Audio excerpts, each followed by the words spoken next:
열왕기하 7장 3절에서 10절.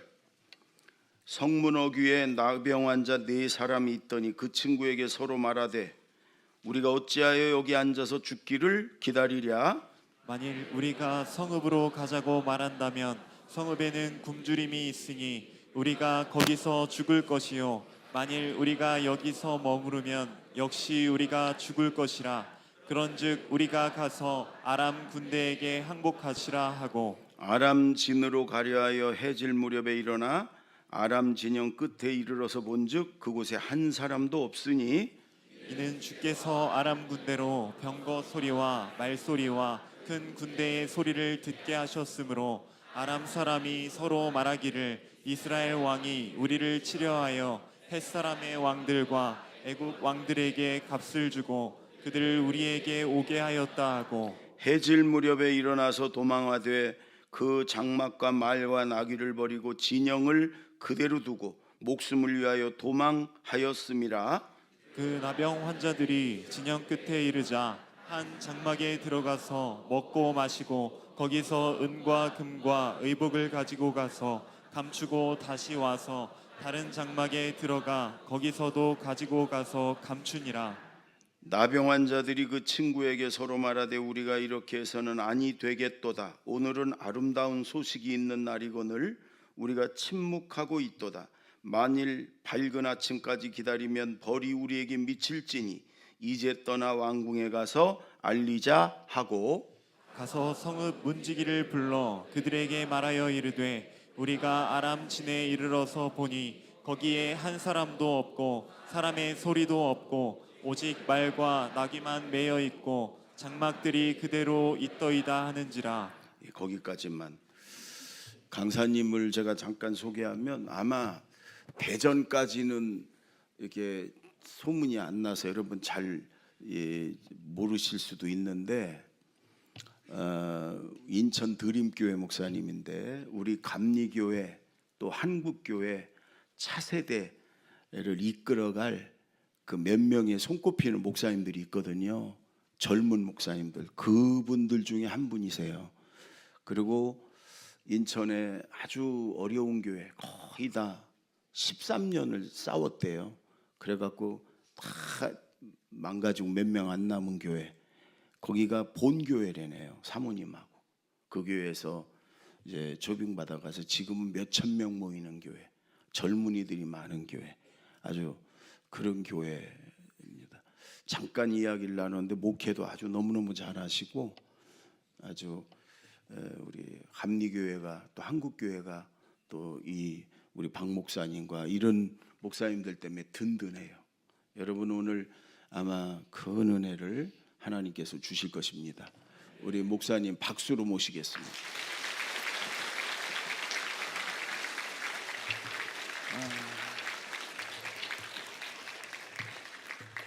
예, 반겨주셔서 감사합니다.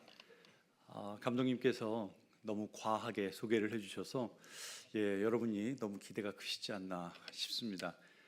제가 이렇게 목회를 잘 할 수 있는 이유는 제가 부목사 때 우리 감독님 저서 전도서 그룹 책을 밑줄 그으면서 봤던 기억이 있습니다. 단순히 그냥 책으로 본 게 아니라 이걸 어떻게 내 목회에 잘 적용시킬까.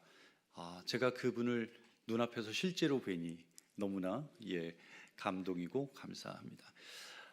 우리 청년들 찬양 너무 감사합니다. 청년들이 찬양해줘서 제가 말씀 전할 때도 큰 힘이 될 것 같아요. 우리 제자들교회 청년들의 특징 중에 하나가 남성이 더 많네요. 여성 2줄, 우리 자매님 2줄, 남자 3줄 플러스 알파. 근데 거기 남자들한테는 좀 어려운 것 같아요. 그렇진 않아요? 박자를 잘 못 맞추던데. 너무 귀한 찬양 감사합니다. 앞을 보시고 고개만 돌리면 예배가 끝나고 내일 아침에 고개가 안 돌아갈 수도 있어요. 그러니까 몸을 아예 트시는 게 좋을 것 같아요. 옆에 있는 분 한번 이렇게 인사하겠습니다. 당신이 진짜입니다. 네, 우리 교회가 30주년 집회를 한다고 그러니까 피곤한데도 달려오신 여러분들이 진짜입니다. 또 오늘 출근했다 퇴근하시는데 7시 반 맞춰오는 게 이게 쉽지가 않잖아요. 예. 어떤 분은 퇴근하자마자 오셨으면 저녁도 못 드셨을 텐데 그래도 사모하고 오신 여러분이 진짜입니다. 제가 지금 목회하고 있는 저희 교회 2011년에 부임을 했는데 그 전에는 이제 캐나다에서 목회를 했어요. 캐나다의 7월이 되면 늘 뉴스에 나오는 것 중에 하나가 캘거리에서 있는 로데오 경기예요. 여러분이 로데오 경기를 아시는지 모르겠지만 두 가지의 종목이 열립니다. 하나는 황소를 타고 8초 동안 버티면서 얼마나 아름다운 자세를, 멋진 자세를 유지하냐, 이게 한 종목이고, 또 하나는 이 뿔 달린 황소가 달려올 때 줄을 던져서 목을 매가지고 빨리 잡는 거, 그래서 몇 초 안에 그 황소를 잡느냐, 이게 이제 두 종목이 열려요. 근데 그 뉴스에 나올 때 항상 이번 로데오 경기를 진행하면서 몇 명이 죽었다, 이게 나오더라고요. 제가 그때 든 생각이 하나 있어요. 왜 저 사람들은 저렇게 사소한 데 목숨을 걸까? 그렇죠? 단순히 그 소를 잡는 일에 왜 자기의 목숨을 걸까? 우리가 한 번 왔다 가는 인생인데 우리가 본질과 진리의 목숨을 걸어야 되지 않을까요? 자, 그럼 진리가 뭘까? 변치 않는 게 진리죠. 내 생명을 걸어도 아깝지 않은 게 진리죠. 어제는 이랬는데 오늘 다른 이야기를 하는 걸 진리라고 말하지 않아요. 거기에 생명을 거는 사람도 없어요. 사도 바울이 사도행전에서 이렇게 고백합니다. 사도행전 20장을 한번 보시면 내가 달려갈 길과 주 예수께 받은 사명 곧 하나님의 은혜의 복음 증언하는 일을 마치려 하면은 나의 생명조차도 어떻게 여기지 않겠다? 귀한 것으로 여기지 않겠다. 그러니까 사도 바울에게 있어서 내가 받은 이 은혜의 복음을 전하는 일, 이 일은 내 생명을 걸어도 되는 일이었던 거잖아요. 여러분, 여러분의 생명을 롤렉스 시계랑 바꾸시겠습니까? 강도 만났는데 그 시계 주고 말죠. 여러분 생명을 내 롤렉스 지키려고 내놓겠습니까? 없어요. 여러분의 자동차와 여러분의 생명을 바꾸시겠습니까? 없을 겁니다. 왜요? 내가 죽으면 그것도 아무 소용 없으니까요. 우리가 그것을 누리면서 살아갈 수는 있지만, 그것으로 편할 수는 있지만 그것이 우리 인생의 진리는 아니죠. 사도 바울은 그 은혜의 복음 증언하는 그 일에 자신의 생명을 조금도 귀한 것으로 여기지 않겠다는 말을 하죠. 내가 생명을 걸어도 될 일, 여러분에게는 그것이 무엇입니까? 우리의 삶에 영원한 소망을 줄 것이 있을까요? 여러분, 정치의 소망이 있습니까? 경제의 소망이 있나요?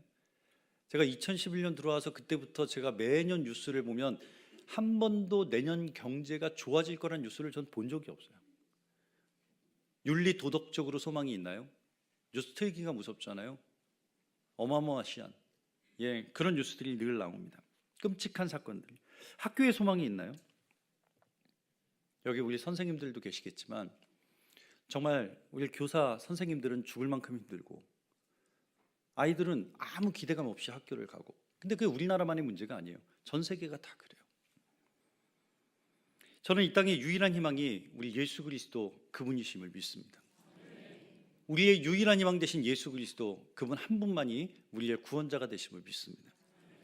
사도 바울은 그거 본 거죠. 그래서 내가 복음을 증언하는 일, 내가 주 예수께 받은 그 사명을 위하여 달려가는 그 일에 나의 생명도 조금도 아낌없이 드리겠다. 그 복음을 위해 나의 생명을 드리더라도 왜 영원한 생명으로 이어질 것을 확신했기에, 나의 생명을 드려도 그 영원한 생명이 나에게 있음을 사도 바울은 확신했기에 그 길을 갈 수 있었던 거죠. 마태복음 24장, 어제 우리 감독회장님 본분이 마태복음 24장이시더라고요. 제가 사실은 오늘 오는 게 엄청 부담스러웠어요. 저걸 한번 보세요. 오른쪽을 봐도 부담스럽고 왼쪽을 봐도 부담스럽고, 제가 저 사이에 왜 껴있지?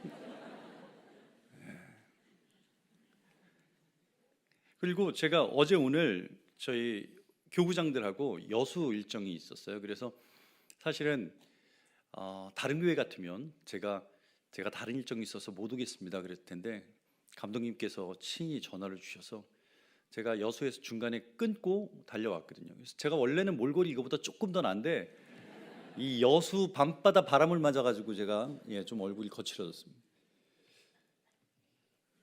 자, 제가 마태복음 24장 이야기 조금만 드리고 오늘 본문으로 좀 갈게요. 예수님께서 예루살렘 성전을 보시면서 앞으로 일어날 일에 대한 이야기를 이 마태복음 24장에서 하시는 거예요. 어제 하셨으니까 여러분이 오리엔테이션이 돼 있어서 좀 조금 더 쉬울 것 같아요. 마태복음 24장에 별명이 있어요. 말세장이라고도 불립니다. 왜? 장차 일어날 일에 대한 이야기를 예수님께서 하시거든요.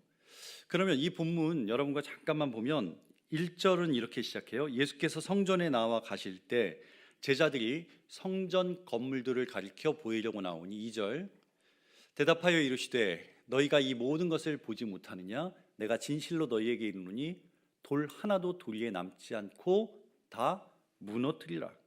지금 당시에 예루살렘 성전은 어마어마하게 큰 성전입니다. 그 당시에 랜드마크 역할, 지금도 그 예루살렘 성벽 안에 있는 건물들 중에 아마 성전만큼 큰 그런 건물은 없을 거예요. 헤롯 왕 때 46년 동안 지었던 거대한 성전, 지금도 건축 중이에요. 예수님 당시에도 준공 안 났어요. 그러면 주님이 그렇게 어마어마한 성전을 보시면서 지금도 건축 중에 있는 성전을 보시면서 돌 위에 돌 하나도 남지 않고 무너뜨리겠다? 제자들이 이해가 됐을까요? 안 되는 거죠. 지금 무슨 말씀을 하시는 거죠? 어리둥절한 거죠. 지금 짓고 있는 저 성전을, 지금 이 시대의 최고의 건축물을 돌 위에 돌 하나도 남지 않고 무너뜨리겠다? 다시 묻습니다. 그래서 3절 보시면 감람산 위에 올라가셔서 제자들이 조용히 또 가서 묻는 거예요. 우리에게 말씀해 주세요. 어느 때 그런 일이 일어나겠으며 주의 임하심과 세상의 끝에는 무슨 징조가 있겠습니까? 자, 두 가지 질문이죠. 언제 그런 일이 일어날 거냐? 또 하나는 그런 일이 일어난다면 어떤 징조들이 나타날 것입니까? 를 묻고 있죠. 자, 예수님께 계속해서 질문하는 거예요. 그러면 4절부터 12절까지 예수님께서 그럼 마지막에 일어날 일들에 대한 이야기를 하세요. 첫 번째, 읽을 시간 없으니까 거짓 그리스도와 거짓 선자가 나타난다. 나라와 나라가 싸우는 전쟁이 일어날 것이다. 기근과 지진이 일어날 것이다. 불법이 성하고 사랑이 식어질 것이다. 믿음의 사람들이 환난과 핍박을 당할 것이다. 이게 4절부터 12절을 요약해 드린 거예요. 예수님께서 마지막 때에 나타날 일들에 대한 이야기를 이 마태복음 24장에서 하세요. 또 디모데후서 3장에서 바울도 마지막 때를 이렇게 말합니다. 디모데후서 3장 한번 볼까요? 너희는 이것을 알라. 말세에 고통하는 때가 이르는데 사람들이 자기를 사랑하고 돈을 사랑하고 자랑하고 교만하고 비방하고 부모를 거역하고 감사하지 않고 거룩하지 않고 무정하고 원통함을 풀지 않고 모함하고 절제하지 못하고 사납고 선한 것을 좋아하지 않고 배신하고 조급하고 자만하고 쾌락 사랑하기를 하나님 사랑하는 것보다 더하다. 여러분, 딱 지금 우리가 살고 있는 이 시대의 모습이 바로 이 디모데후서 모습 아닙니까?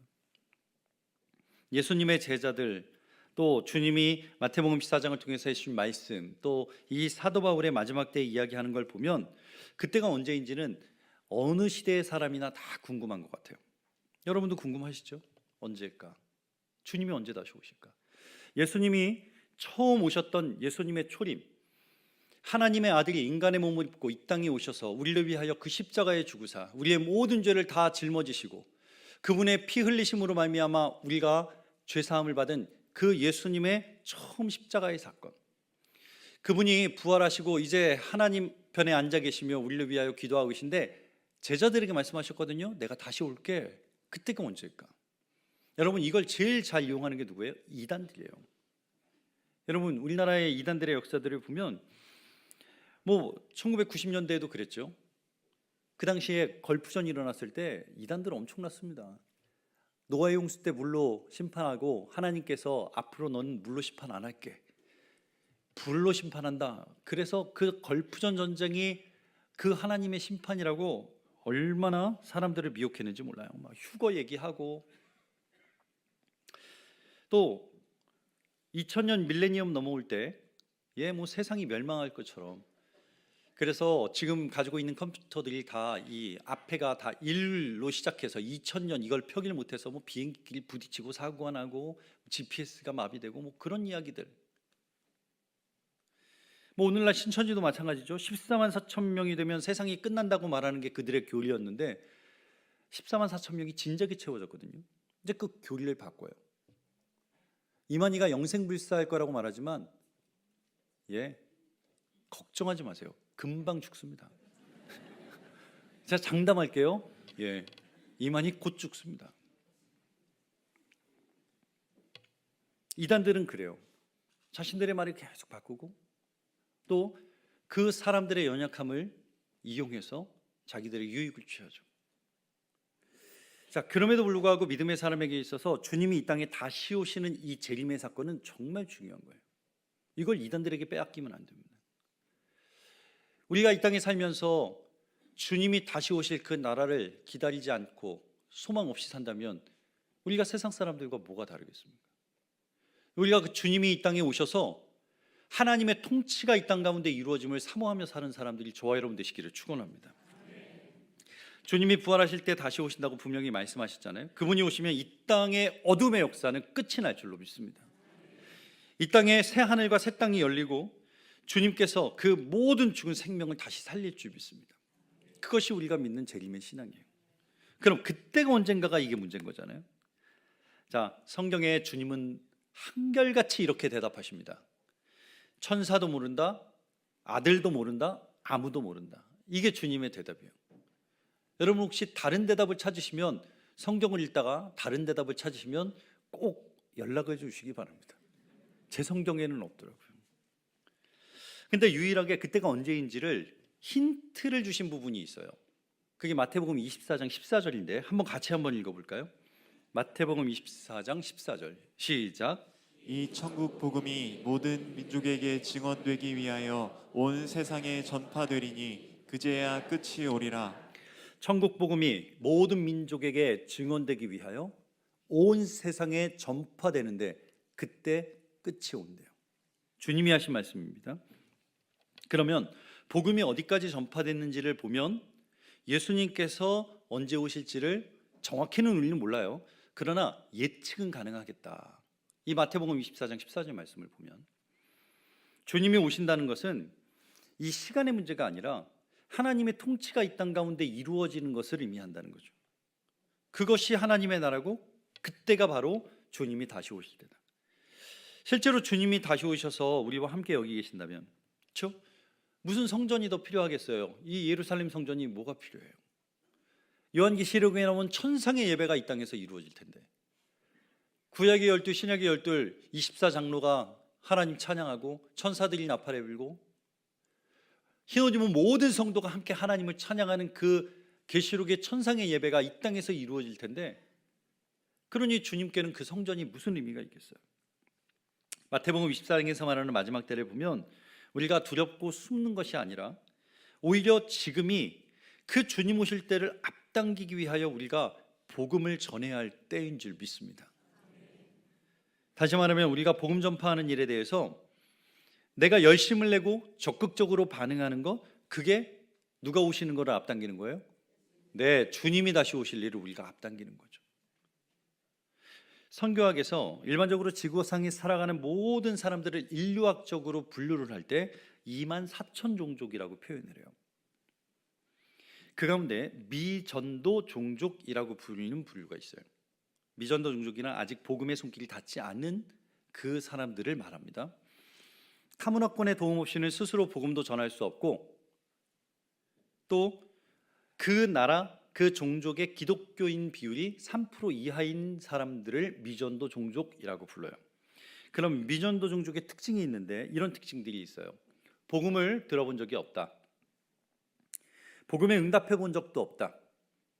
예수 그리스도가 유일한 구원의 길이라는 것을 들어보지 못했다. 교회가 없다. 그들의 언어로 된 성경이 없다. 정기적인 예배가 없다. 이런 것들이 미전도종족의 특징이고 대부분 그런 나라들은 제도적으로나 법적으로 국가에서 기독교 믿는 것을 제한하는 나라들이 상당히 많아요. 그러면 자, 이 미전도 종족의 현황이 어떤지 한번 잠깐 여러분과 도표를 한번 보여드릴게요. 1980년에 미전도 종족이 16,000 종족이었어요. 그런데 딱 10년 뒤죠. 1990년에 12,000 종족, 4,000 종족이 줄었어요. 10년 사이에. 그리고 2000년에 8,000 종족, 4,000 종족이 줄었고요. 2010년에 미전도 종족이 6천 종족이에요. 그리고 최근에 2020년에 미전도 종족 개척 선교 대회에서 집계를 했을 때 현재 미전도 종족이 4,800종족이다라고 통계를 나와 있습니다. 여러분 지금 저 그래프를 보시면 아시다시피 급속도로 미전도 종족 수가 줄어드는 게 보이시죠? 이제 주님 오실 우리가 복음 전파할 수 있는 날이 그렇게 많지 않다라는 거예요. 마태복음 24장 14절에서 뭐라고 말씀하셨다고요? 천국 복음이 모든 민족에게 증언될 때 온 세상에게 전파될 때가 오는데 그때야 끝이 오리라. 예수님께서 하신 이 말씀에 근거한다면 뭐 기근이냐 지진이냐 환란이냐 그것이 문제가 아니라 이 천국 복음이 모든 민족에게 증언되면 온 세상에 전파되면 그때 내가 다시 올 것이다. 그러니까 남은 4,800 미전도 종족이 주님께 돌아오는 날 주님께서 우리 가운데 통치하러 오실 줄 믿습니다. 자, 그럼 우리의 관심은 뭐가 되어야 될까요? 자, 우리가 믿는 복음이 어디까지 지금 가 있는지를 거기 관심해야죠. 또 복음을 들어야 할 그들이 누군지가 관심이 있어야죠. 또 그들이 어디 살고 있는지를 알아야죠. 그래야 우리가 가서 복음을 전할 거잖아요. 이게 주님의 오심을 기다리는 백성들이 해야 될 일이에요. 우리끼리 모여서 우리끼리 좋고 우리끼리 모여서 예배할 때 신나고 우리끼리 모여서 잘 먹고 잘 살면 되는 게 아니라 하나님의 복음을 가지고 나아가는 사람들. 우리가 흔히 마라나타 신앙 고백하죠. 요한계시록 맨 끝장 22장 20절에 나오는 주 예수여 어서 오시옵소서. 그럼 우리가 마라나타 신앙으로 살아가는 가장 대표적인 우리가 해야 될 뭐예요? 복음 증거예요. 예수 그리스도를 전하고 아직까지 하나님을 알지 못하는 저들에게 주님의 복음을 전하는 것. 내가 미전도 종족 한 민족이라도 품고 매일 기도하고 또 아직까지 선교사가 없다면 그곳에 선교사가 나갈 수 있기를 기도하고 선교사가 나가 있다면 그 선교사님들을 통해서 하나님의 놀라운 일들이 일어나기를 그리고 선교사님을 위하여 기도하는 일, 선교사님을 위하여 후원하는 일 그것이 주님의 오심을 기다리는 가장 강력한 믿음의 표현이 되는 거죠. 가까이 있는 여러분이 사는 옆집 아니 우리 가정 안에도 미전도 종족이 있잖아요. 그렇죠? 여러분은 100% 자, 혼자 나오신 분은 왜 혼자 나오신 거예요, 그러면? 집에도 있어요, 미전도 종족이. 여러분 그거 아십니까? 우리나라 청소년 20대가 미전도 종족이고 기독교 인구가 5%도 안 된대요, 10대는. 그것이 우리가 가져야 될 사명이라는 거. 부활하신 주님께서 제자들에게 뭐라고 말씀하세요? 마태복음 28장에 너희는 가서 모든 민족을 제자로 삼아라. 아버지와 아들과 성령의 이름으로 세례를 주어라. 내가 너희의 분부한 모든 것을 가르쳐 지키게 해라. 이것이 부활하신 주님께서 제자들에게 마지막으로 하신 말씀이잖아요. 하늘로 승천하시기 전에 제자들에게 주신 명령을 한번 볼까요? 사도행전 1장 8절 볼게요. 오직 성령이 너희에게 임하시면 같이 읽어요. 시작. 오직 성령이 너희에게 너희에게 임하시면 너희가 권능을 받고 예루살렘과 온 유다와 사마리아와 땅끝까지 이르러 내 증인이 되리라 하시니라. 예수님께서 우리에게 성령을 약속하시면서 그렇죠? 오직 성령이 너희에게 임하시면 성령을 약속하시면서 주신 말씀이에요. 예루살렘, 유다, 사마리아, 땅끝. 자, 예루살렘은 내가 사는 도시예요. 유다? 우리 남한 대한민국. 사마리아? 상종 못할 몽간이라고 저 피가 섞여가지고 저들은 거룩하지 못하다고 했던 북이스라엘의 수도 사마리아, 북한. 땅끝은 우리와 상관없다라고 생각했던 그 미전도 종족 그 영혼들. 자, 이걸 한번 우리가 사는 지도를 놓고 한번 볼까요? 우리에게 정식하면 예루살렘은 어딜까요? 대전. 유다는 대한민국. 사마리아, 북한. 땅끝은 바로 주님이 지금 가장 관심 갖고 있는 아직까지 복음을 들어보지 못한 그들. 거기까지 가서 예수님이 뭐라고 되라? 증인이 되라고 말씀하시는 거예요. 우리가 붙잡아야 될 것은 증인으로서의 삶을 잃어버린 교회는 더 이상 그 교회의 존재 목적이 없어요. 주님이 제자들에게 마지막으로 부탁하신 말씀, 부탁이라고 하지 않은 게 명령하신 말씀은 그 복음을 땅끝까지 전하라는 거잖아요. 교회의 본질이 뭘까요? 제가 한 인명구조대 이야기를 좀 해드릴게요. 침몰 사고가 자주 일어나는 어느 해안 절벽에 작은 오두막 하나가 있었어요. 너무나 볼품없는 인명구조대. 그 오두막 하나와 중고 구명 보트. 그런데 거기에서 배가 난파될 때 이 구조대는 그 거친 캄캄한 바닷속으로 뛰어들어가서 사람들을 건지는 일들을 해왔어요. 헌신적인 몇몇의 봉사자들이 그 바다를 지켰고 또 그 많은 생명들이 이 구조대에서 구조되었어. 이 구조대가 너무 작지만 굉장히 유명해지기 시작했어요. 사람들이 후원을 하겠다고 이야기를 해요. 또 많은 사람들이 봉사를 하겠다고 찾아왔어요. 사람들은 점점점 많아지고 이 구조대가 후원을 받는 금액이 많아지자 몇몇 회원들은 이야기했어요. 우리 볼품없는 오두막 말고 제대로 된 구조대 건물을 좀 줘보자. 너무 시설이 빈약하지 않냐? 저 구명보트 마력수가 약해서 빨리 못 나가겠다. 배도 좀 새 걸로 바꿔보자. 이 구조된 사람들이 쉴 수 있는 편안한 공간도 있어야 되지 않겠느냐? 그들은 후원금으로 새로운 건물을 지었어요. 건물 안에는 카페트를 깔고 샹들리에를 달았고요. 그 구조대원들이 잠깐 쉬는 그 오두막 안에 나무 침대는 안락한 침대로 바꿨어요. 근데 여러분 아시다시피 배 난파가 매일 일어나는 게 아니잖아요. 안 일어나는 게 더 좋은 거고 어쩌다 한번 일어나는 그 일을 위해서 이 구조대가 있는 건데, 그러니까 사람들 중에 회원들 중에 그런 이야기를 시작해요. 어차피 이 건물이 노는 동안에 우리가 좀 잘 활용하면 어떻겠냐? 이 건물을 놀리기가 너무 아깝지 않냐? 우리 구조가 없는 날에는 회원들을 위한 파티 장소로 사용해보자. 이 구조대 건물들은 클럽처럼 사용이 됐고 대부분의 회원들은 이제 인명구조 활동에 관심보다는 어떻게 우리가 잘 놀 건가를 관심하기 시작했어요. 어쩌다가 비상이 걸려서 바닷속에서 사람들을 건져오면 이제 그 사람들을 들것에 들어서 지나오는데 그 카페 뒤로 물이 뚝뚝뚝 떨어지겠죠? 인상을 찌푸리기 시작했어요. 몇몇 회원들이 이야기를 합니다. 저 건물 아래, 저 절벽 아래에다 우리 구조를 위한 조그만 원두막 하나 더 짓고 여기는 우리가 평상시에 사용했던 대로 늘 파티 장소로 쓰고 구조는 저 오두막 하나 지어서 거기서 하자. 그 바다에 어두운 밤 돌에 부딪혀 파손이 일어났던 그 밤바다에 구조대가 구조 역할을 하지 못해서 죽어가는 영혼들. 여러분 인명구조에 대해 가장 중요한 역할은 뭘까요? 조난당한 사람을 구하는 일이 인명구조대의 역할이에요. 구조대가 본래의 사명을 잃어버리고 사교를 위한 클럽이 된다면 그 인명구조대의 존재 이유는 없는 거죠. 교회도 마찬가지예요.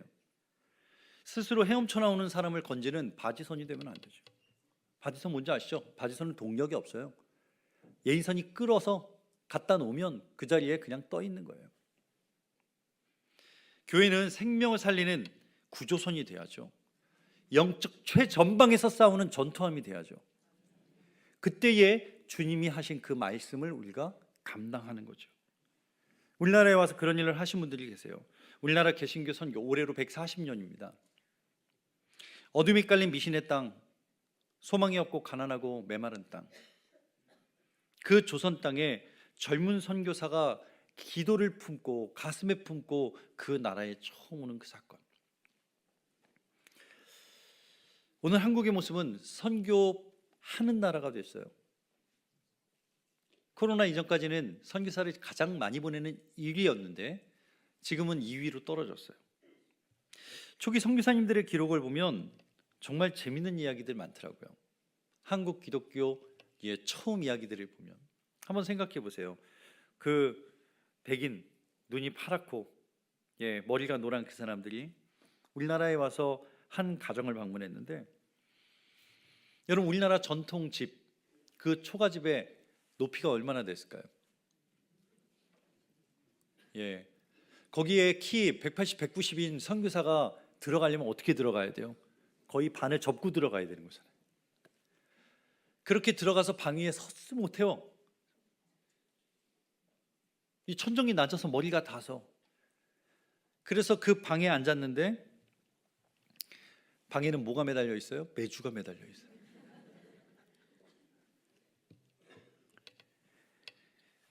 그 냄새가 어땠겠습니까? 밥상을 내오는데 상 한가운데 청국장 한 사발이 있어요. 이 냄새는 듣도 보도 못한 냄새인 거죠.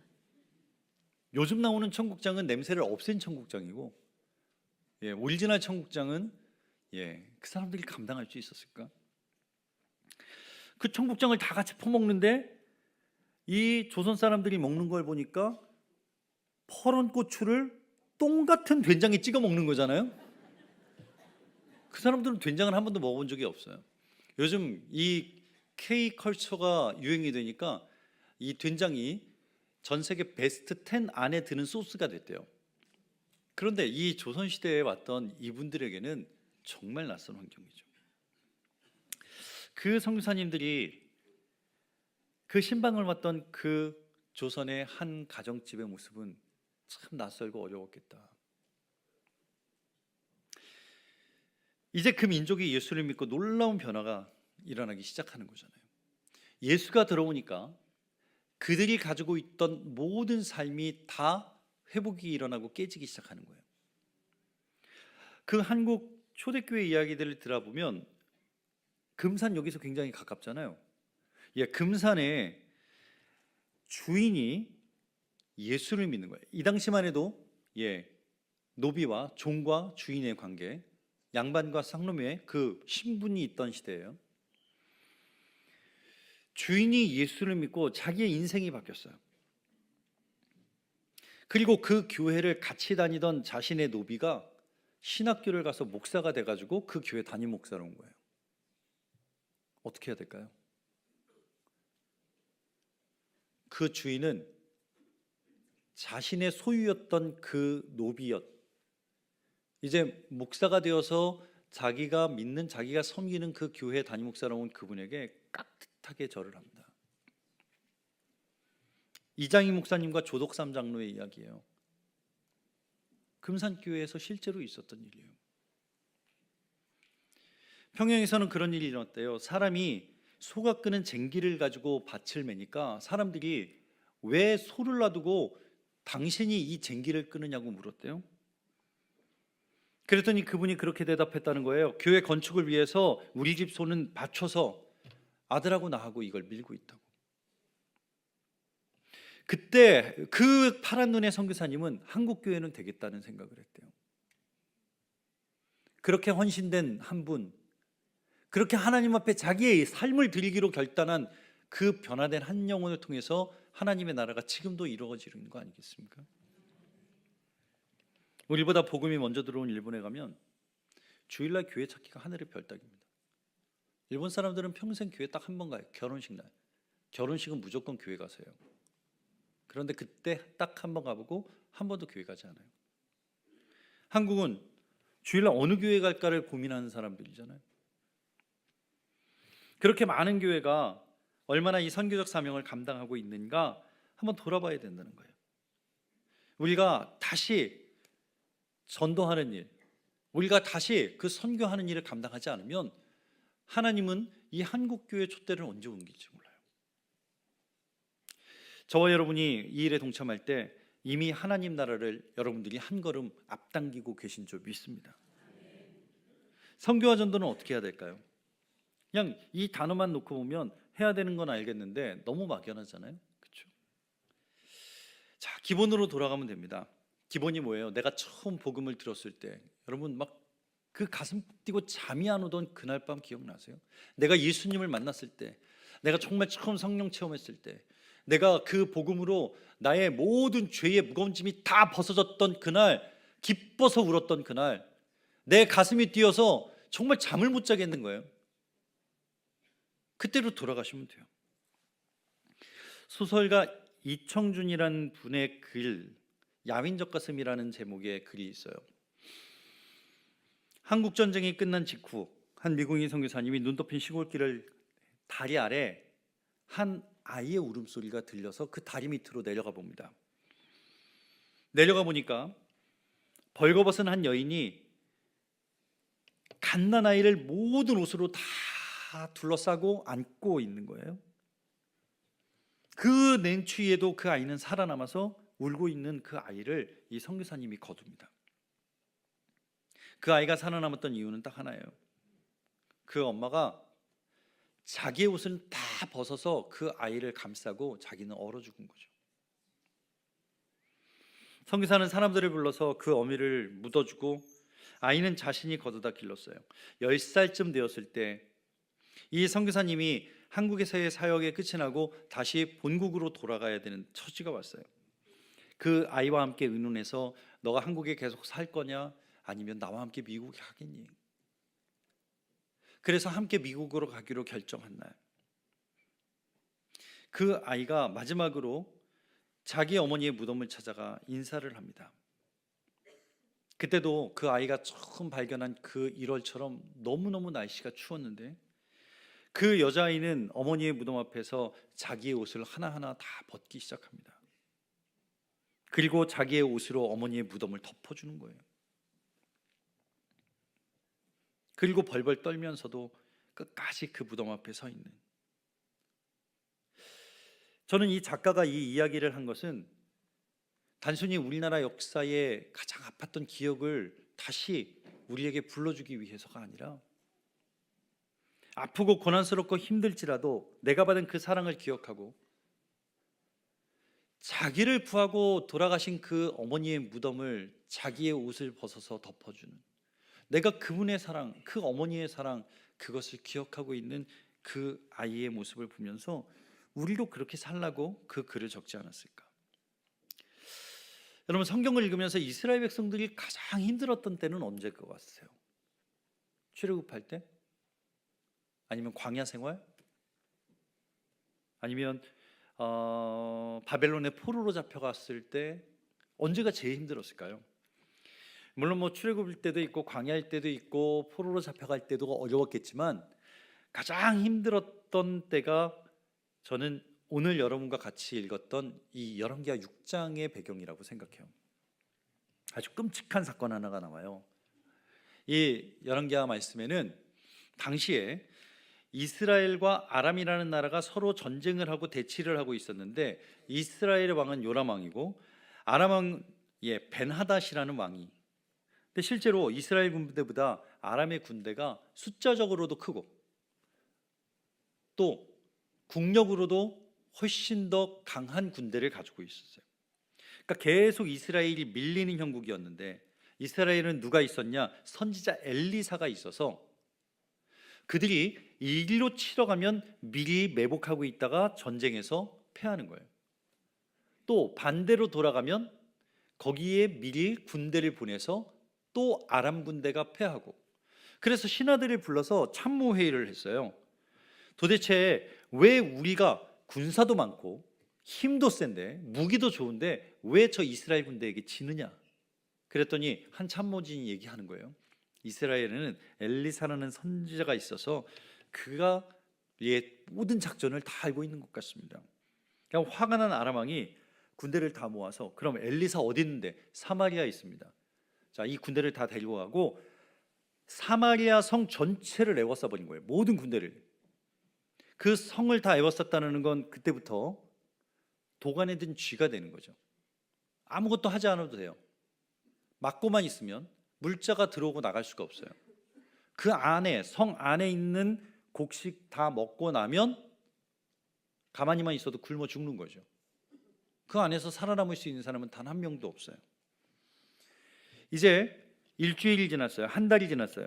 이스라엘에 엄청난 기근이 일어나게 되고 이 열왕기하 6장 25절을 한번 보시면 그 당시 물가가 나와요. 한번 볼까요? 아람 사람이 사마리아를 에워싸므로 성중이 크게 줄였는데 나귀 머리 하나에 은 80세겔이래요. 다른 때는 나귀 머리 먹지도 않아요. 그런데 은 80세겔이 어느 정도 되냐가 여러분이 궁금하신 거잖아요. 노동자 한 명이 300일을 일해야 벌 수 있는 만큼의 돈이래요. 자, 1년이 며칠이에요? 365일. 1년에 주일이 몇 번이에요? 52주. 그러면 딱 주 5일 근무도 아니고 주 6일 근무로 꽉 채운 연봉이 나귀 대가리 하는 거예요. 여러분 연봉 하나 갖다 주고 소머리 국밥 하나 끓일 만큼 먹는 거죠. 그러니까 얼마나 인플레이션이 일어나는지 아시겠죠? 비둘기똥 4분의 1값에 은 5세개. 비둘기똥이 뭐냐면 합분태라는 식물인데 영양가가 하나도 없어요. 예전에 우리나라도 보릿고개 때면 소나무 껍데기 긁어다 먹었다면서요. 그 소나무 껍데기는 영양가 하나도 없어요. 섬유질이 많아서 퍽퍽 끓여가지고 먹으면 배 고픈 걸 잊을 수 있는 거죠.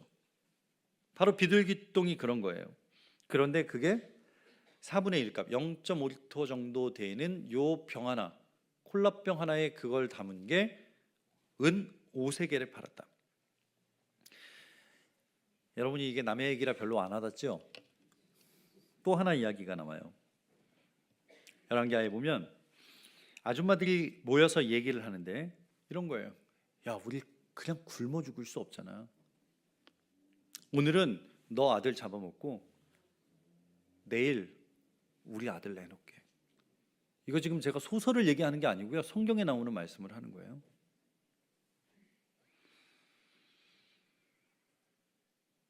그런데 오늘 내 아들 내놔서 다 같이 잡아먹었는데 내일 이 옆집 여자가 도망을 가버린 거예요. 여러분 눈이 돌아가요, 안 돌아가요? 그때 마침 왕이 이 시차를 나와서 지나가는데 한 여인이 나와서 탄원을 합니다. 그 이야기를 하는 거예요. 어제 내 아이 이러이러해서 먼저 잡아먹었는데 오늘 저 여자가 자기 아이를 빼돌려서 못 먹었다는 거예요. 왕이 이 이야기를 듣고 옷을 찢고 베옷을 입고 얼마나 고통스러운 시간인지 몰라요. 이런 상황 속에서 열왕기하 7장에 가면 이제 오늘 본문입니다. 나병 환자가 4명이 등장해요. 이 4명의 나병 환자 한번 열왕기하 7장 3절 한번 보겠습니다. 성문 어귀. 왜 성문 어귀냐? 이 당시에 나병 환자는 그 성 안에 살지 못했어요. 그러니까 그 성을 아람 군대가 에워쌌는데 그 근처까지도 못 간 거죠. 성문 어귀에 사는 나병 환자 4사람. 친구들에게 서로 말하는 거예요. 우리가 여기 앉아서 그냥 죽기만 기다릴 거냐? 4절. 우리가 성읍으로 가자고 말하면 성읍에는 굶주림이 있으니 우리가 거기 가서 죽을 것이요. 우리가 여기 머무르면 그래도 죽을 거다. 성에 들어가도 굶어 죽고 여기 있어도 굶어 죽고. 그래서 저들이 한 선택은 뭐예요? 우리가 가서 항복하자. 누구한테? 아람 군대한테. 그러면 반반이죠. 우리를 살려주면 우리는 사는 거고 죽으면 어차피 이래도 죽고 저래도 죽는 거 아니냐. 항복했을 때 50대 50이라는 거죠. 진짜 머리 잘 돌아가지 않습니까? 그래서 5절 한번 가볼게요. 아람 진으로 가려 할 때 해가 질 무렵 아람 진영 끝에 이르러 본즉 그곳에 군인이 한 사람도 없는 거예요. 자기끼리 의논한 거잖아요. 우리 여기 있어도 굶어 죽지? 성 안에 들어가도 죽지? 그러면 아람 군대에게 투항을 한번 해보자. 그래서 투항하러 갔는데 한 사람도 없어요. 6절. 주께서 아람 군대로 하여금 병거 소리, 말소리, 큰 군대 소리를 듣게 하셨으므로 아람 사람들이 서로 말하되 이스라엘이 우리를 치려고 애굽 연합군을 묶어서 우리에게 쳐들어오고 있다. 난리가 난 거죠. 도망가자. 실제로 그런 일이 일어난 건 아닌데 하나님께서 그 아람 군대 귀에 병거, 말의 소리를 듣게 하셔서 이 사람들이 놀라서 도망을 가기 시작한 거예요. 7절. 해질 무렵 일어나 도망하되 장막과 말과 나귀를 다 버려두고 얼마나 급했으면 살려고 진영을 그대로 놔두고 목숨을 위해서 도망갔다. 도망가서 아무도 없는 이 텐트에 아무도 없는 그 부대 안에 갔더니 이제 그럼 그게 다 누구 거예요? 여러분 좀 감정이입을 해보세요. 이게 남 얘기라고 그렇게 여러분이 이 나병 환자 4명 중에 1명이면 이건 지금 엄청난 횡재인 거잖아요. 이거 다 누구 거예요? 한 군대가 먹는 군량미가 다 얘네 4명 거예요. 배 터지게 먹어도 못 먹어요. 8절 가볼까요? 나병 환자들이 진영 끝에 이르자 한 장막에 들어갔고 거기서 먹고 마시고, 제일 먼저 해야죠. 굶어 죽기 직전이었으니까. 금, 은은 그건 두 번째예요. 굶어 죽기 직전이니까 먼저 먹고 마셔요. 그 다음 이제 배가 좀 부르니까 뭐가 있나 한번 둘러본 거죠. 뭐가 보여요? 은과 금과 의복이 보여요. 그래서 그거를 다 감췄는데 이거 들고 가기도 너무 많잖아요. 지금 한 군데 건데. 그래서 어떻게 해요? 갔다가 두고 다시 와서 옆에 텐트에 들어가서 또 가져다가 갖다 두고. 여러분이라면 어떻게 했을까요? 여러분은 정직하셔서 그렇죠? 남의 거엔 절대 손을 안 대시겠지만 당연히 이렇게 했을 거예요. 굶주렸으니까 일단 가서 먹고 마시고, 또 언제 기근이 올지 모르니까 낙이 대가리라도 살려면 이 금 챙겨 놔야지 사잖아요. 당연한 거였어요. 자, 여기까지는 우리가 살아가는 삶의 대부분의 모습일 겁니다. 그런데 성경은 이제부터를 보여주길 원하시는 거예요. 9절을 한번 같이 읽어볼까요? 9절. 자, 시작. 나병 환자들이 그 친구에게 서로 말하되 우리가 이렇게 해서는 아니 되겠도다. 오늘은 아름다운 소식이 있는 날이거늘 우리가 침묵하고 있도다. 만일 밝은 아침까지 기다리면 벌이 우리에게 미칠지니 이제 떠나서 왕궁에 가서 알리자 하고. 이 사람들이 얘기하는 게 뭐예요? 우리 그냥 있으면 안 된다. 우리가 침묵하고 있으면 안 된다. 지금 내일 아침에 가자. 이거는 죄다. 뭐 하자? 왕궁에 가서 알리자. 뭘 알려야 될까요? 네, 여기 양식이 있다고. 그 성 안에서 죽어가는 사람들에게 여기 먹을 것이 있다고 알리자라는 거예요. 기억나세요? 아까 이 4명의 나병 환자들은 우리가 아람 군대로 가자라고 얘기를 했어요.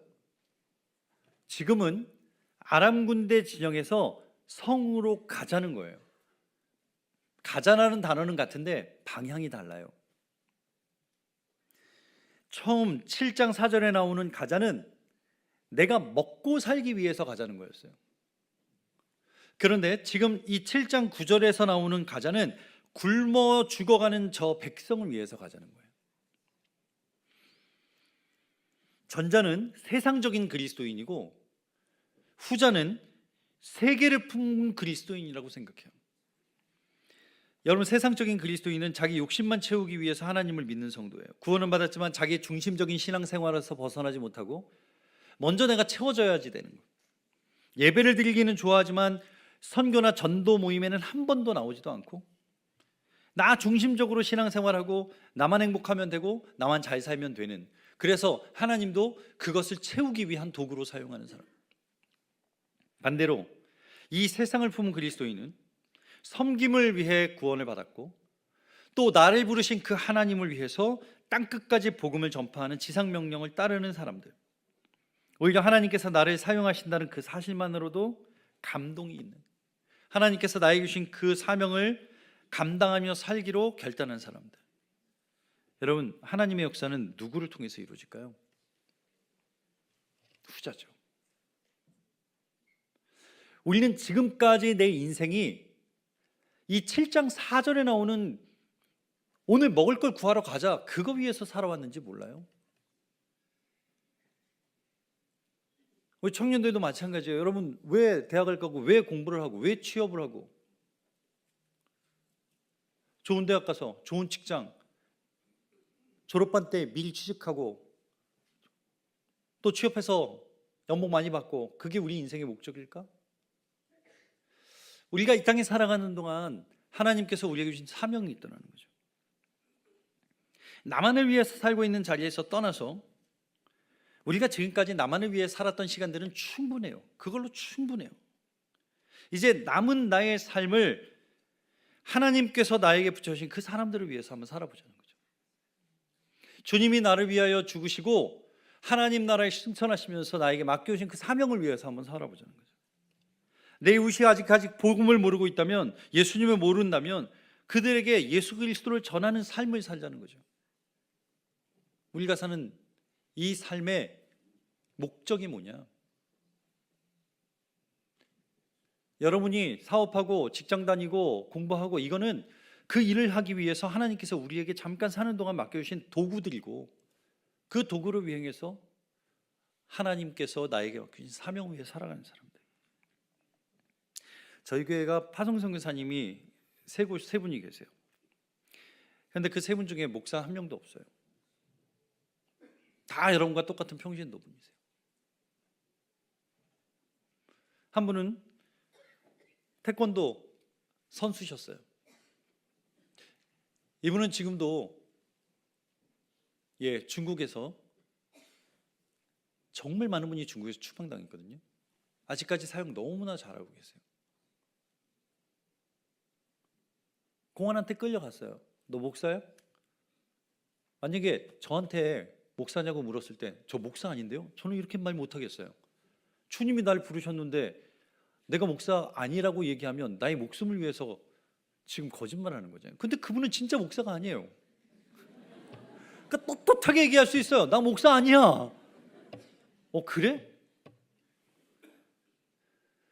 그분이 그 코로나 이후에 중국 선교사님들 정말 90% 추방당했거든요. 이분의 거의 주된 사역이 어느 날 갑자기 공항에서 입국하는 그 순간에 그냥 추방당한 그분, 짐 챙겨서 보내는 게 그분의 사역이었고, 또 한 분은 양궁 국가대표 선수예요. 이분은 부탄이라는 나라에 가서 국가대표 감독을 하세요. 근데 부탄이라는 나라가 행복지수는 높을지 모르지만 너무너무 가난해서 이분 월급을 못 줘요. 이분이 이전에는 이탈리아 국가대표 감독이었는데 그때 연봉이 그냥 몇 억이었어요. 그런데 여기 지금 워낙 나라가 가난해서 몇 천 받고 가 계세요. 그러면서 말씀하시는 거예요. 이분은 저는 선교비, 생활비 안 보내셔도 됩니다. 저 연금 나와서 그걸로 저 먹고 살면 되고요. 사역이 있을 때 그 사역을 위해서 저희는 사역비만 합니다. 북아프리카에 나가 있는 우리 30대 젊은 부부가 있어요. 남편은 건축을 전공했고 아내는 유아교육을 전공했어요. 거기에서 남편이 배운 건축으로 공동생활할 수 있는 거주지를 지어주고, 그 사람들은 그냥 움막 짓고 살잖아요. 그리고 그 공동체, 마을이 먹고 살 수 있게 양계장을 지어줘서 그 마을 하나가 자립할 수 있게 돕는 일.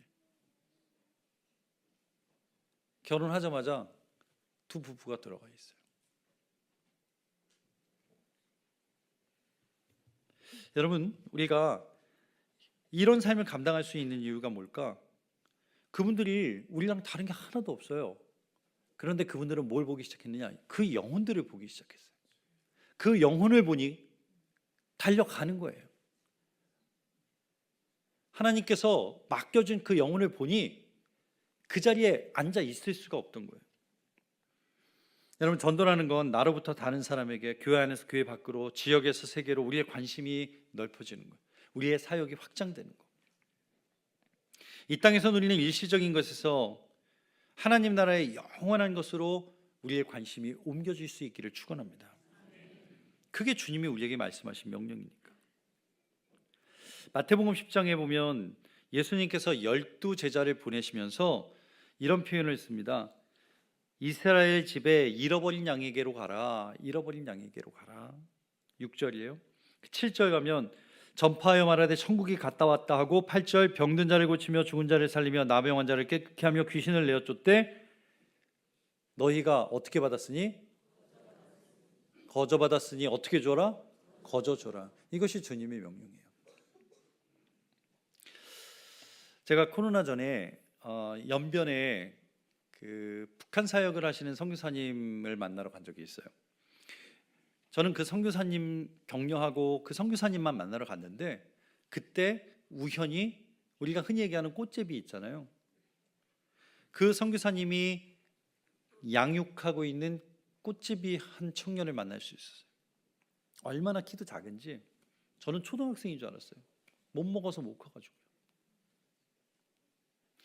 그 선교사님이 그 아이를 먹이고 입히고 복음을 전하고 훈련시키면서 이 아이가 예수님을 받아들이고 아주 단단해졌어요. 근데 제가 놀란 건 그거였어요. 자기는 다시 북한에 돌아갔다는 거예요. 제가 처음에 잘못 들은 줄 알았어요. 죽을 고비를 넘겨서 목숨 걸고 나왔는데 다시 들어간다? 그래서 그 아이에게 물어봤더니 그렇게 얘기하는 거예요. 나는 예수 믿고 이제 하나님 나라 천국에 가는데 우리 고향집에 계신 우리 부모님은 천국 못 가지 않냐? 우리 마을에 사는 우리 그 아저씨 아줌마들 천국 못 가지 않냐? 다시 고향에 들어가서 복음을 전하겠다는 거예요. 제가 그때 정말 이런 표현 죄송합니다. 우리는 신앙생활 진짜 놀면서 하고 있구나라는 생각이 들었어요. 그냥 놀면서 신앙생활 하는구나. 내 생명을 한 번도 걸어본 적 없고 내 생명을 주님께 내어드린 적도 없구나. 사랑하는 성도 여러분, 오늘 이 열왕기하 7장에 나오는 나병 환자들은 뭐라고 표현해요? 우리가 안 가면 우리는 죄를 범하는 거야.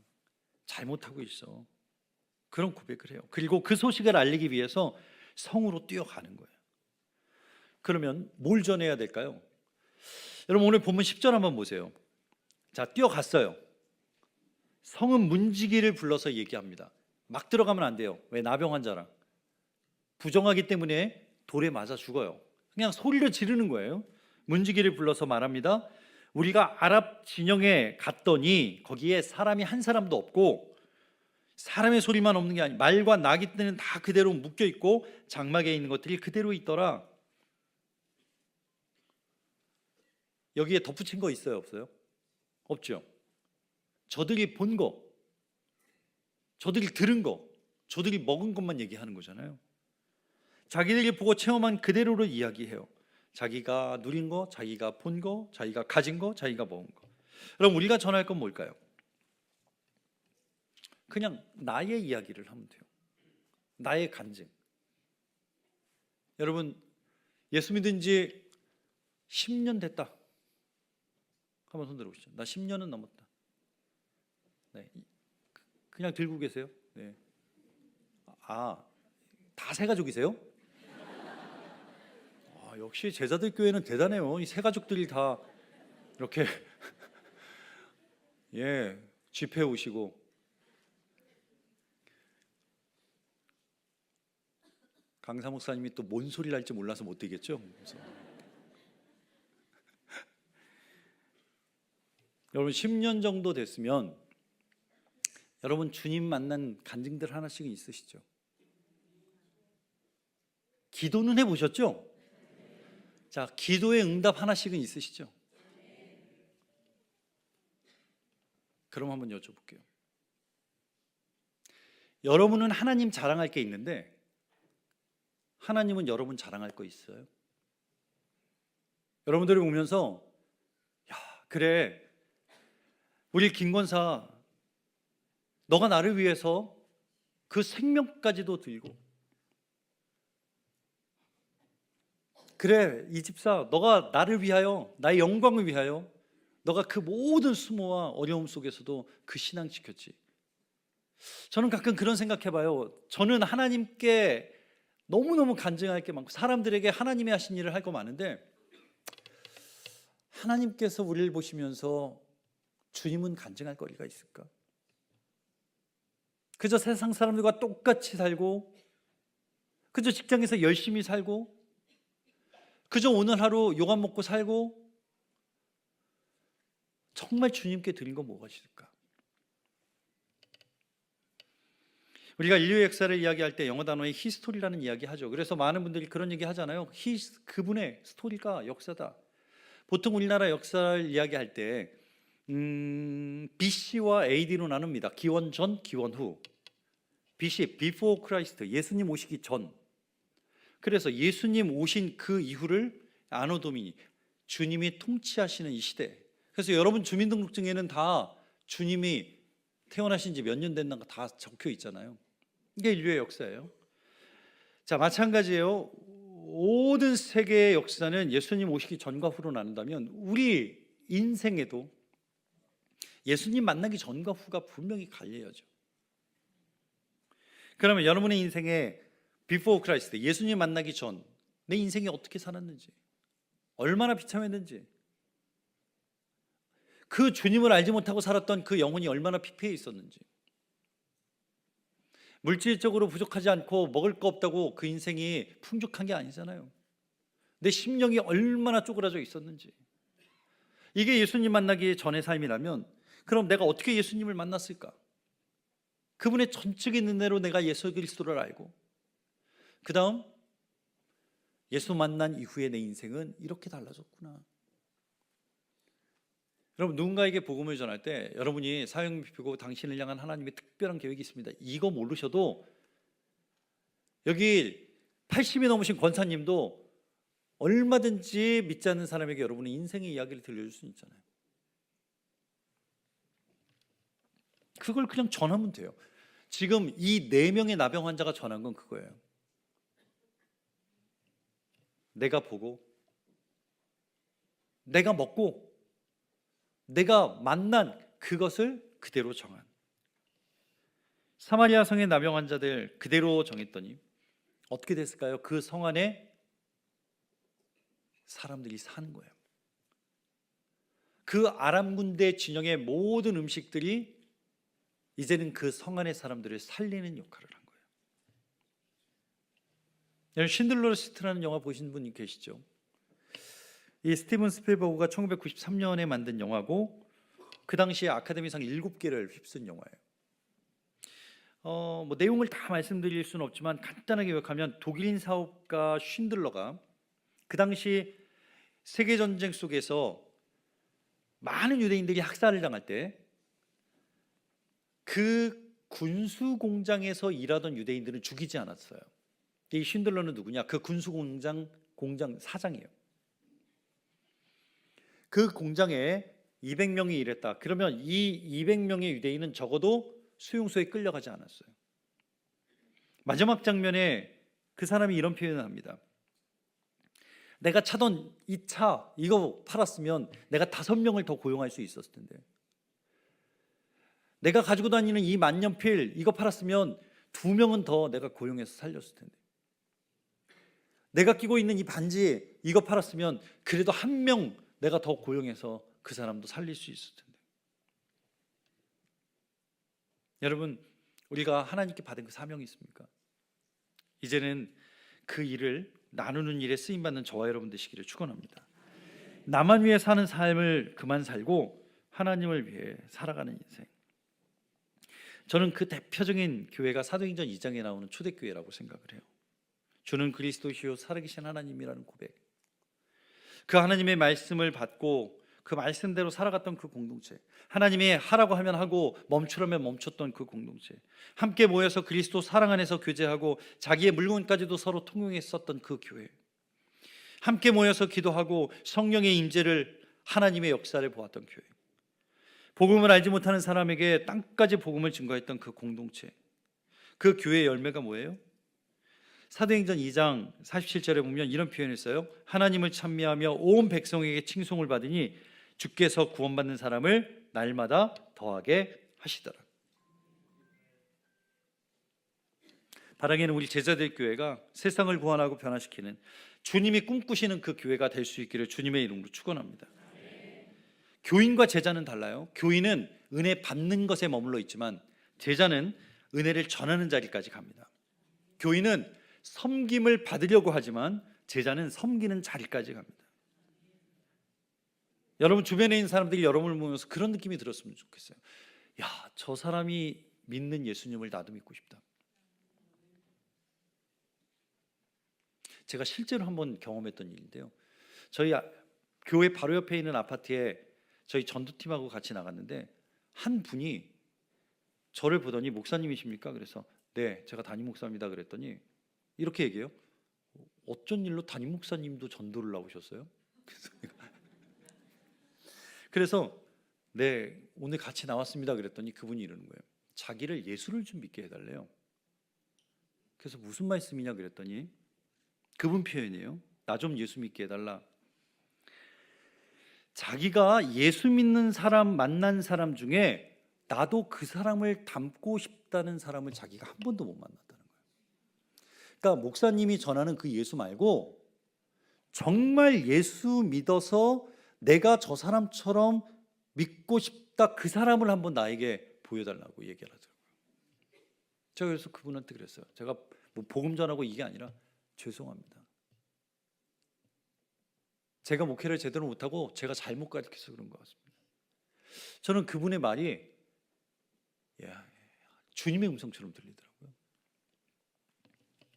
사랑하는 성도 여러분, 아직도 주님을 모르는 사람이 우리 집에도 있고 우리 동네에도 있고 세상에 너무너무 많아요. 그들이 우리를 부릅니다. 뭐라고요? 복음의 가치를 알려달라고, 주님 좀 알려달라고. 여러분, 그 세상 속으로 달려나갈 수 있는 저와 여러분 되시기를 축원합니다. 우리는 약해요. 그러나 우리를 붙들고 계시는 하나님은 너무너무 강하세요. 우리는 자랑할 게 없어요. 그런데 주님이 하신 일은 자랑할 수 있잖아요.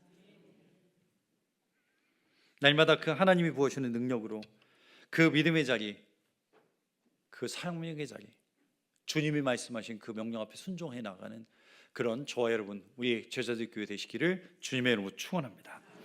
우리 함께 찬양 부르시고 오늘 주신 말씀 기억하면서 우리 같이 기도했으면 좋겠어요. 우리 민족의 가슴마다 우리 찬양팀 같이 도와주시면 좋겠습니다.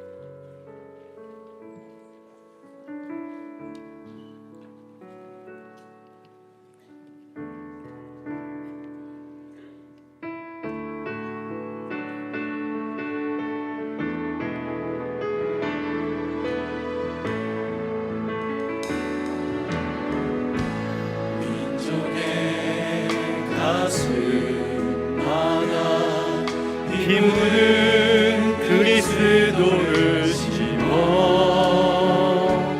이 땅에 푸르고 푸른 그리스도의 계절이 오게 하소서, 오게 하소서. 이 땅에 하나님의 나라가 이루어지게 하옵소서.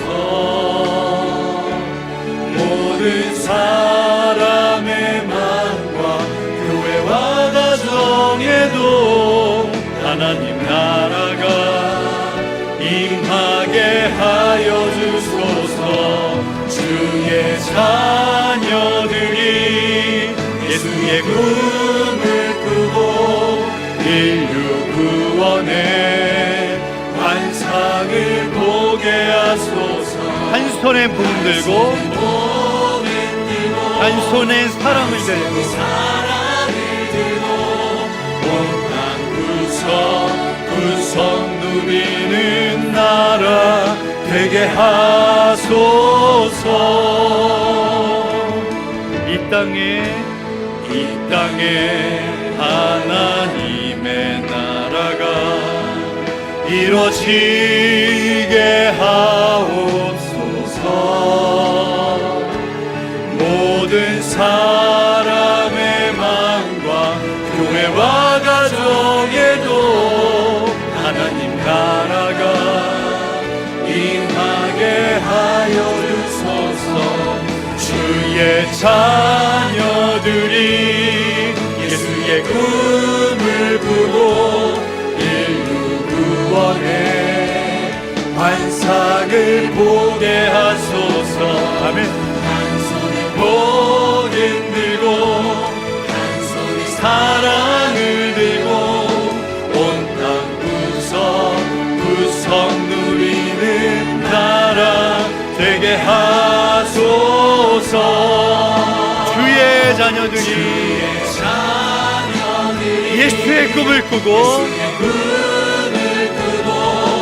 인류 구원의 환상을 보게 하소서. 아멘. 한 손에 복음 들고 한 손에 사랑을 들고 온 땅 구석 누리는 나라 되게 하소서. 우리 이 시간에 함께 오늘 말씀 돌아보며 기도하기를 원합니다. 여전히 나만을 위한 삶을 살고 있지는 않습니까? 무엇을 가지고 있는지, 무엇을 누리고 있는지, 무엇을 소유하는지에만 관심하면서 그것을 공급하시는 주님이 내 안에 계신 것을 잊고 살지 않는지, 그 주님의 명령 앞에 마치 들리지 않는 것처럼 살고 있지는 않은지, 하나님, 우리가 지금까지 나만을 위해서, 나의 먹을 것만 위해서 살았다면 이제 남은 나의 시간을 하나님 사명을 위해, 구원받을 영혼을 위해 살아갈 수 있는 우리가 되게 도와주시옵소서. 우리 이웃의 문을 두드리고 내가 마땅히 품고 기도해야 될 그 영혼들을 기도하며 성령님의 인도하심 따라 예수 그리스도를 전하는 우리 믿음의 교회가, 우리 성도들이 되게 도와주시옵소서. 하나님이 나에게 맡겨주신 이 사명을 한 시간도 잊지 않고 오늘 예수 그리스도를 증거하며 살아가는 믿음의 자녀들이 되게 도와주시옵소서. 오늘 나에게 공급해 주신 그 주님을, 나에게 함께하여 주신 그 생명을 주신 그 주님을 전하는 삶을 살아가게 도와주시옵소서. 지금까지 나만을 위해 달려간, 이제는 그 성읍으로 달려갈 수 있는 우리가 되게 도와주시옵소서. 우리 이웃의 문을 두드리게 하시옵소서. 성령님의 인도하심을 믿음으로 구하며 오늘 나에게 내가 전하여야 될 그 복음, 그것을 들어야 되는 그 한 사람을 우리 마음 가운데 품게 하시고 그 영혼을 위하여 기도하는 이 밤이 되게 도와주시옵소서. 우리 주여 세 번 부르짖고 함께 통성으로 기도하며 나갑니다. 주여!